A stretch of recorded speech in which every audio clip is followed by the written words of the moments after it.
கிளிநொச்சியில் இன்றைய தினம் இளைஞன் உயிரிழந்த சம்பவம் பெரும் சோகத்தை ஏற்படுத்தி இருக்கிறது.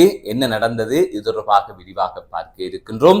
மற்றொரு செய்தியாக கிளிநொச்சியைச் சேர்ந்த சொல்லிசை கலைஞரான சங்கீத்சனின் விடுதலை தொடர்பாக தற்பொழுது முக்கியமான ஒரு தகவல் நாடாளுமன்றத்திலே வெளியிடப்பட்டிருக்கிறது.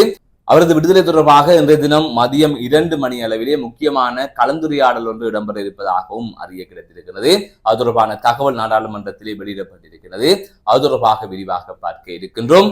அது தவிர தமிழகத்திலிருந்து ஒரு எச்சரிக்கை விடுக்கப்பட்டிருக்கிறது.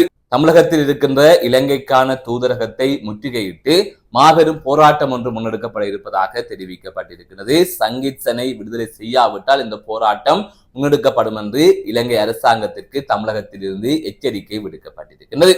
இது தொடர்பாகத்தான் இந்த தொகுப்பிலே விரிவாக பார்க்க இருக்கின்றோம். அதற்கு முதல் JK ரிப்போர்ட் எனப்படுகின்ற இந்த யூடியூப் சேனலை இதுவரை யாராவது சப்ஸ்கிரைப் செய்யாமல் பார்த்துக் கொண்டிருந்தால் சப்ஸ்கிரைப் செய்து கொள்ளுங்கள். தொடர்ந்து அருகில் இருக்கின்ற பெல் பட்டினை கிளிக் செய்வதன் ஊடாக நான் போடுகின்ற ஒவ்வொரு காணொளிகளையும் நீங்கள் உடனுக்குடன் பார்க்கக்கூடிய வகையிலே இருக்கும். நான் நடராசா ஜெயகாந்தன். தற்பொழுது செய்திகளுக்குள்ளே செல்லலாம். கிளிநொச்சியில் மின்சாரம் தாக்கி இளைஞன் உயிரிழந்திருப்பதாக தெரிவிக்கப்பட்டிருக்கிறது. இந்த சம்பவம் பெரும் சோகத்தை ஏற்படுத்தியிருக்கிறது. இன்றைய தினம் காலை இந்த சம்பவம் பதிவாகி இருப்பதாக தகவல்கள் வெளியாகி இருக்கின்றது. கிளிநொச்சி தர்மபுரம் போலீஸ் பிரிவுக்குட்பட்ட புன்னை நீராவி நாதன் குடியிருப்பிலே கடைச்சல் தொழிலகம் ஒன்று இருக்கின்றது. இந்த சந்தர்ப்பத்தில் தான் அவர் இன்றைய தினம் காலை அந்த கடைச்சல் தொழிலகத்தில் தொழில் புரிந்து கொண்டிருந்த சந்தர்ப்பத்தில் மின்சாரம் தாக்கி உயிரிழந்திருப்பதாக தெரிய வருகின்றது. கிளிநொச்சி நகர்பகுதியைச் சேர்ந்த 23 வயதுடைய சாரங்கன் எனப்படுகின்ற இளைஞனே இவ்வாறு மின்சாரம் தாக்கி உயிரிழந்திருப்பதாக தகவல்கள் வெளியாகி இருக்கின்றது. இவ்வாறு இளைஞன் மின்சாரம் தாக்கி உயிரிழந்த சம்பவம் அப்பகுதியிலே பெரும் சோகத்தை ஏற்படுத்தி இருக்கின்றது. இது தொடர்பான மேலதிகமான விசாரணைகளை போலீசார் மேற்கொண்டு வருவதாகவும் தெரிய வருகின்றது. மற்றொரு செய்தியாக கிளிநொச்சியைச் சேர்ந்த சொல்லிசை கலைஞரான சங்கீத்சன் கைது செய்யப்பட்டிருந்தார். பயங்கரவாத தடைச்சட்டத்தின் கீழ் கைது செய்யப்பட்டு அவர் தற்பொழுது விளக்கமறியலில் வைக்கப்பட்டிருக்கின்றார். அவருக்கு ஆதரவாக தமிழர்கள் பலரும் குரல் கொடுத்து வருகின்றார்கள். அந்த வகையிலே கிளிநொச்சியில் அவரின் விடுதலையை வலியுறுத்தியும் அதனைத் தொடர்ந்து பயங்கரவாத தடைச்சட்டத்தை நீக்க கோரியும் போராட்டம் முன்னெடுக்கப்பட்டிருந்தது. அதே போல வவுனியாவில் போராட்டம் முன்னெடுக்கப்பட்டிருந்தது. யாழ்ப்பாணம் வல்வெட்டித்துறையிலும் போராட்டம் முன்னெடுக்கப்பட்டிருந்தது. இவ்வாறு அடுத்தடுத்து தமிழர் பகுதியிலே போராட்டங்கள் முன்னெடுக்கப்பட்டிருந்தது. அதை தாண்டி பல நாடாளுமன்ற உறுப்பினர்களும் அரசியல்வாதிகளும் குறித்த சங்கி எனப்படுகின்ற சொல்லிசை கலைஞரின் விடுதலையை வலியுறுத்தி அறிக்கைகளை வெளியிட்டிருக்கிறார்கள். அது தொடர்பான மேலதிகமான நடவடிக்கைகளையும் முன்னெடுத்து வருவதாக அறிய முடிகிறது. இந்நிலையில்தான் கோல் ஒன்று தற்பொழுது வெளிவந்திருக்கிறது.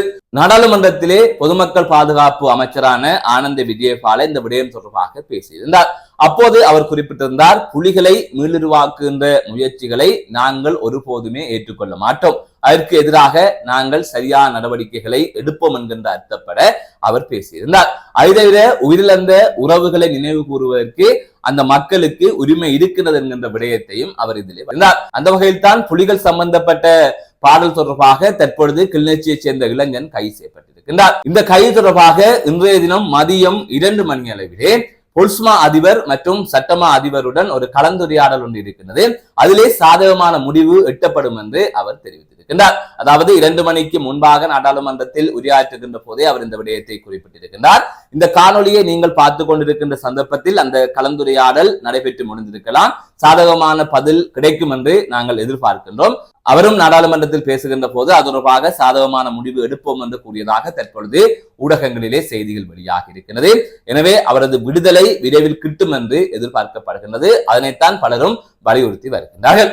இவ்வாறான சூழ்நிலையில் தான் தமிழகத்திலிருந்து இந்த கைதுக்கு ஒரு கண்டன குரல் எழுந்திருக்கின்றது.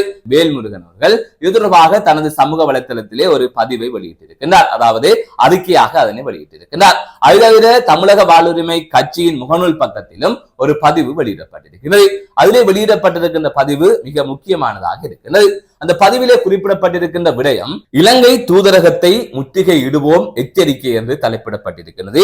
இலங்கையில் பயங்கரவாத தடைச்சட்டத்தின் கீழ் சொல்லிசை கலைஞர் கணேஷ்குமார் சங்கீத்சன் கைது செய்யப்பட்டதும் கவிஞர் மற்றும் எழுத்தாளரான தீபச்செல்வன் பிரதீபன் அவர்களின் 5 புத்தகங்கள் பறிமுதல் செய்யப்பட்டதும் கருத்துரிமை மற்றும் கலை சுதந்திரத்தின் மீதான அடக்குமுறையாகும். தமிழர் வரலாறும் வழிகளையும் உணர்வுகளையும் கலை படைப்புகள் மூலம் வெளிப்படுத்தியதற்காக நடவடிக்கை எடுப்பது கண்டிக்கத்தக்கது. அன்றுகுமார் திசநாயக்க அரசு சங்கீதனை உடனடியாக விடுதலை செய்யாவிட்டால் தமிழ்நாட்டு இளைஞர்களையும் மக்களையும் திரட்டி இலங்கை தூதரகத்தை முற்றுகை இடுவோம் என தமிழக வாழ்வுரிமை கட்சி எச்சரிக்கின்றது. முத்தமிழன் தி வேல்முருகன், நிறுவனர், தமிழக வாழ்வுரிமை கட்சி. இவ்வாறு தமிழக வாழ்வுரிமை கட்சியின் முகநூல் பக்கத்திலே ஒரு பதிவு வெளியிடப்பட்டிருக்கிறது. ஆகையால் தமிழகத்தில் இருந்தும் அழுத்தங்கள் தொடர்ந்து கொடுக்கப்பட்டு கொண்டிருக்கிறது இலங்கை அரசாங்கத்திற்கு. அதே இலங்கையில் இருந்தும் அரசாங்கத்திற்கு அழுத்தம் கொடுக்கப்பட்டு கொண்டிருக்கிறது. இது தொடர்பாக அனுர அரசு சரியான ஒரு முடிவை எடுக்கும் என்று எதிர்பார்க்கப்படுகின்றது. மீண்டும் ஒரு காணொலி சந்திக்கின்றேன். நான் நடராசா ஜெயகாந்தன்.